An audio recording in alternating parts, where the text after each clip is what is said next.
وہ حضرت عمر، انہوں نے ایک بندے کی ڈیوٹی لگائی ہوئی تھی، اے بندے آنا اور مجھے پیغام روزانہ موت کا سنانا، تاکہ عمر کہیں موت سے غافل نہ ہو جائے۔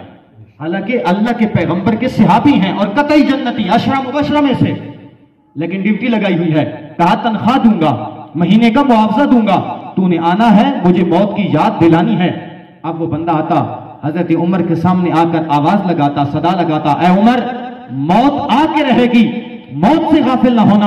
تو حضرت عمر کپ کپا کے رہ جاتے، زاروں قطار آنسو بہاتے، توبہ استغفار کرنے لگ جاتے۔ ایک دن آیا، وہ بندے نے صدا جو ہی دی، حضرت عمر نے اس کو بلا لیا اور فرمایا آج کے بعد تجھے آنے کی ضرورت نہیں۔ اس نے ہاتھ جوڑ کے عرض کی، حضور کیا مجھ سے کوئی غفلت ہو گئی؟ کوئی ڈیوٹی میں جو ذمہ داری تھی اس میں کوئی کوتاہی سرزد ہو گئی؟ فرمایا نہیں، تو ڈیوٹی ٹھیک دیتا رہا، پھر حضور مجھے چھٹی کیوں دی جا رہی ہے؟ میری متبادل کوئی اور آ رہا ہے؟ فرمایا نہیں، کوئی اور آنے والا بھی نہیں، تو حضور مجھے کیوں معزول کیا جا رہا ہے اس ذمہ داری سے؟ تو حضرت فاروق اعظم رونے لگ گئے اور اپنے آنسوؤں کو صاف کر کے فرمایا، اے آنے والے، اللہ تیرا بھلا کرے، پہلے تو آتا تھا، عمر کو موت کی یاد دلاتا تھا، اب عمر کی داڑھی میں ایک سفید بال آ گیا ہے، اب عمر کو ساری رات اور سارا دن یہ ایک سفید بال ہی چین سے نہیں بیٹھنے دیتا۔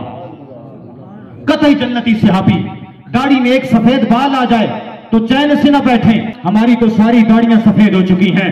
یاد رکھنا، جب ہاتھوں میں ریشہ آ جائے، جب اعضاء لڑکھڑانے لگ جائیں، جب بولنے لگے تو زبان بل کھانے لگ جائے، جب قدم اٹھانے لگے تو قدم ڈگمگانے لگ جائیں، جب قوت بصیرت و بصارت مانگ پڑ جائے تو سمجھ جانا موت کا پیغام آ گیا ہے۔